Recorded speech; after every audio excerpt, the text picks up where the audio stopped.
All I'm saying is that the job is not done. We have more to do. See you at work. I only really understood this concept fully recently. I think my wife and I have had better arguments for the last 2 years because of it. One, we go with the narrative that it's a bad day, might as well write it off because nothing good's going to happen. Last week, I actually had quite a few conversations about Louis Theroux's new Netflix documentary. For a young man that may be working through and figuring out his purpose in life, this could be really confusing. Having watched it all, there is only really one thought that kept going through my mind. Welcome back to Real People, Real Talk. My name is Bobby, and if you're new here, welcome. This channel is dedicated to trying to make life that little bit easier by talking about everyday scenarios and figuring out how to learn from the experiences and become just a little bit better every day. In this video, I want to share some of the conversations I've had with friends and family over the last week. We will touch on the Manosphere documentary, emotion regulation and relationships. I'm hoping that by sharing some of these conversations, we can learn something new and maybe implement some changes that will make it easier for us going forward. I certainly had some great conversations this week, and I'm keen to share the things I've learned to potentially help you in your everyday lives too. Last week, I actually had quite a few conversations about Louis Theroux's new Netflix documentary. The documentary is titled Inside the Manosphere, and we see Louis meet, interact, and spend time with some of today's male online influencers. He manages to get unrestricted access to some of these individuals, which allows him to show the behind-the-scenes lives of these young men who ordinarily have their own camera on them for the majority of the day. My conversations were primarily sparked by Louis' press run as he joined popular podcast hosts to promote the new documentary, mainly because my friends and I had not watched the documentary early on in the week. What we did talk about is the feeling that we got from online influencers, particularly the potential strategy of saying and doing things to get a reaction, the businesses and services they promote to their huge number of followers, and the impact they have on the young men that choose to put their trust in them. From what I see, traditionally the whole influencer game was about building a brand and a following or community to then be able to leverage those numbers and be in a position to negotiate with businesses and promote products and services. Now, I don't believe there's anything wrong with that. It isn't too dissimilar to word of mouth or leaving a review on a business or product. We are essentially helping those who are thinking about a potential purchase to make up their mind by sharing our love for the business, product, or service. If we look at this model prior to the boom of social media, it would have been people that we see and are interested in on our favorite TV shows, movies, or sports.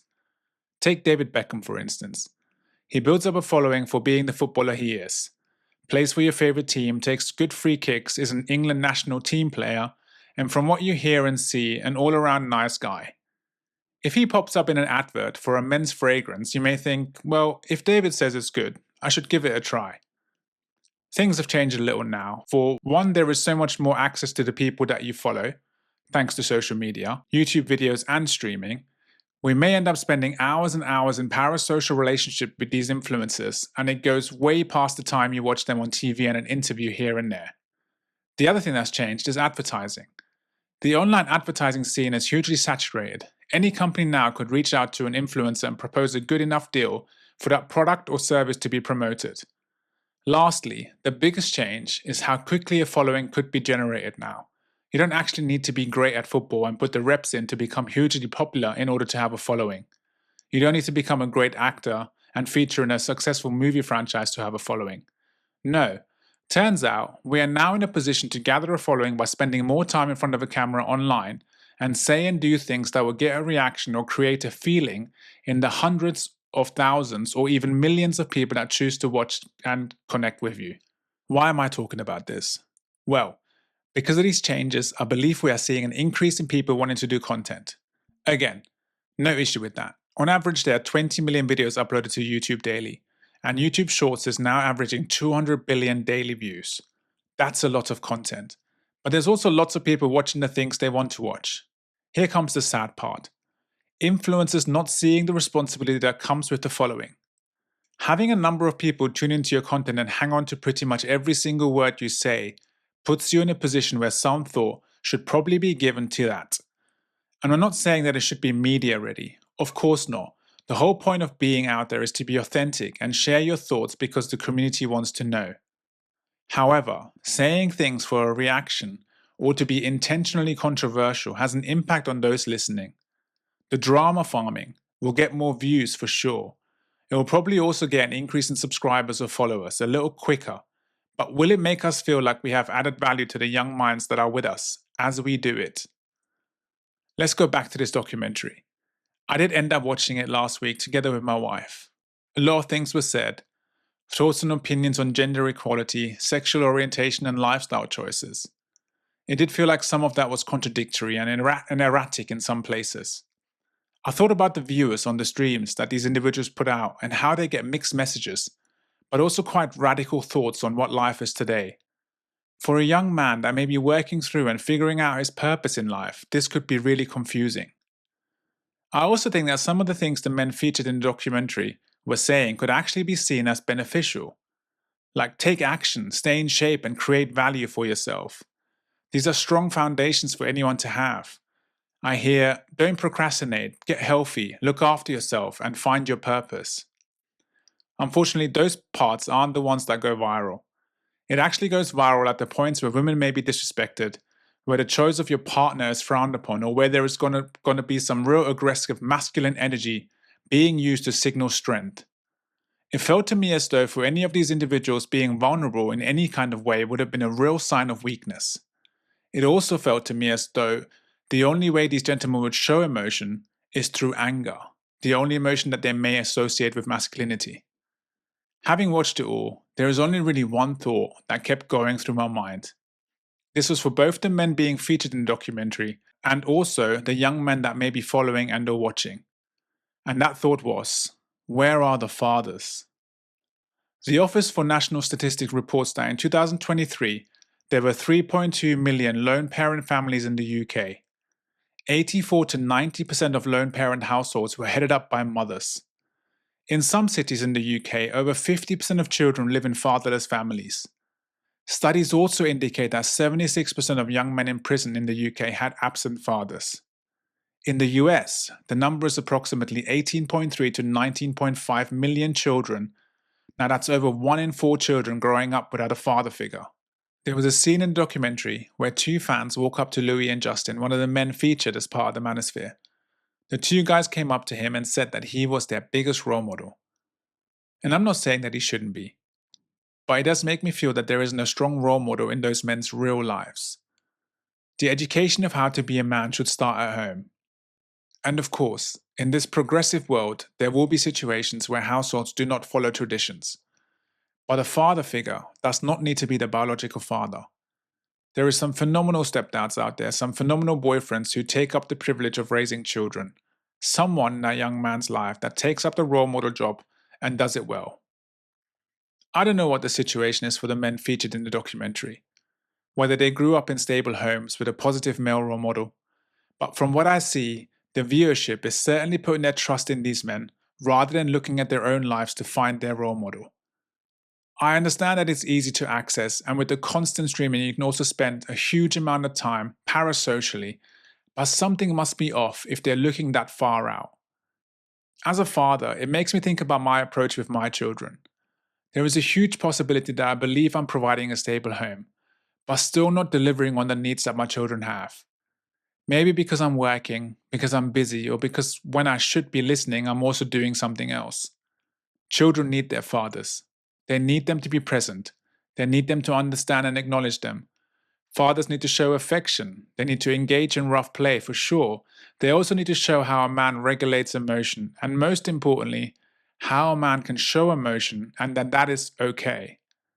Something very interesting about the Manosphere described in the documentary is the way they speak to the camera. All of the individuals speak in a slightly aggressive manner, almost like they are telling the camera off.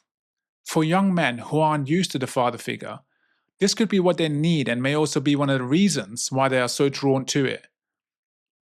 All in all, I think it's a good documentary to watch to understand current trends. I would have liked to have learned a little bit more about these men, how they grew up, what their situation was, and most importantly, what drove them to take on this persona or character. Because it really does feel like that is what it is. It all feels very performative, like forced authenticity. To the fellow parents out there, all I'm saying is that the job is not done. We have more to do. See you at work. I also had a great conversation with my wife this week about emotion regulation, particularly what happens after you have regulated your emotions. Let me give you some context. Something doesn't go to plan in the morning or goes wrong. In a lot of cases, we carry over that mood for a while, or in some cases for the rest of the day. You know the deal. Miss the train, late for work, starts to rain once you get at the station. All that before 9 a.m. And now we say it's been a horrible day when actually it was a horrible morning and the day is still ahead of us. At this point, there is two choices. One, we go with the narrative that it's a bad day, might as well write it off because nothing good's going to happen.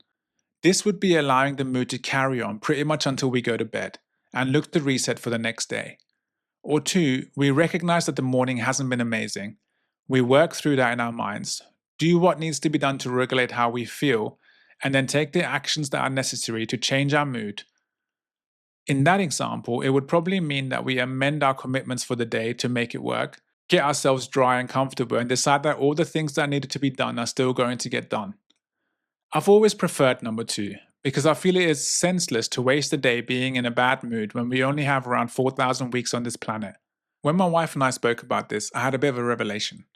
For the person who's going through scenario 2, working through it, regulating emotions and deciding that now is the time to change the mood for the day, it all makes sense. For the friends and family around them though, it isn't as obvious unless that person decided to be real performative about their new and improved mood. Therefore, it would make sense to voice that the change has happened. Something like, hey, had a bad morning, as you know. I was in a foul mood, but I've sorted it out now and I really want to make the rest of the day much better. Almost like we're bringing those around us on the journey as we draw a line in the sand to mark the boundary between bad mood and the improved one. What it does for those around is that it lets them know they no longer need to feel like they should create space to talk about what went wrong and can actually move on and talk about whatever they want. What it also does is create a pre-commitment in us to let it go. Most importantly, it helps us to be intentional about the emotion regulation. Talking about emotion regulation, I had another great conversation with one of my friends this week about relationships. He was telling me that he met up with one of his friends and both their wives were with them too. A double date. They had a nice time, but he noticed that whenever his friend's wife was talking to his friend, it was quite snappy and at some points a little aggressive. It felt like there was no love in that tone at all, rather an obligation to respond, despite not really wanting to. The scenario really made me think about partnerships as a whole, whether romantic, business, or even with friends. If the responses or communication we get from a partner is at level 4 or above, on the not so kind scale, it probably means there is an underlying issue that needs to be addressed. And if, like in this situation, the partner isn't showing any signs of sharing that issue, it's most likely going to fall upon us to help that conversation along. The tough part is going in open-minded while also not reacting to what can only be described as hostile nature. I mean, think about it. If someone is snapping at us, it almost feels like an invitation to snap back, but we all know where that goes. So instead, we would have to have the resolve to remain calm and say something like, look, it feels like you're angry about something. Did I do something to upset you? The question is only the first part though. The second part is being able to ask the question and then remain silent in order to listen, because most likely what follows will be a summary of the things we have done wrong. It's a natural response to want to interject and explain ourselves as the information is downloaded. But the real move is to stay silent and let them get it out. That way, we can then apologize for the feeling we may have created, explain what the intention really was, and learn from the experience and agree a better future. In the end, I think it's really important to say that going forward for this partnership to be the best it can be, let's agree to bring the conversation up if we feel like this ever happens again. After all, it's not fun to be on the receiving end of the hostility, and it can't be fun to be in a mood that makes us hostile. These days, we have to pay attention to these things more and more. The wife in this scenario may have not felt comfortable to bring up her concerns due to the fact that history has taught her that there is no talking to her husband about what may have gone wrong. The husband in this scenario may just feel attacked and doesn't want to ask about it because he may feel that he can't do anything right. Communication is key for any partnership, and it's really important to understand that communication is talking and listening. I only really understood this concept fully recently. I think my wife and I have had better arguments for the last 2 years because of it. Once we fixed the communication, meaning talking and allowing the other person to talk, we were able to address or avoid the scenario described in this example. There you have it, my friends. Another week of updates. I hope some of it has been useful. Please let me know by liking this video if it has. I hope you watch the documentary. It'll be beneficial to get an understanding of what's happening online, especially if you have children. If you do manage to see it, leave me a comment to tell me what you thought, whether you agree with what I said or if you have some other opinions. As always, I would love to hear your thoughts. And if you haven't done so yet, please subscribe to the channel. Not only is it free, it is actually the #1 way to support this channel, and it shows me that I'm on the right track with the content I'm bringing to you. My name is Bobby, and this is Real People, Real Talk. Thank you for watching, and I hope to see you again soon. Hopefully in 2 weeks, as I'm trying to maintain this 2-week upload frequency.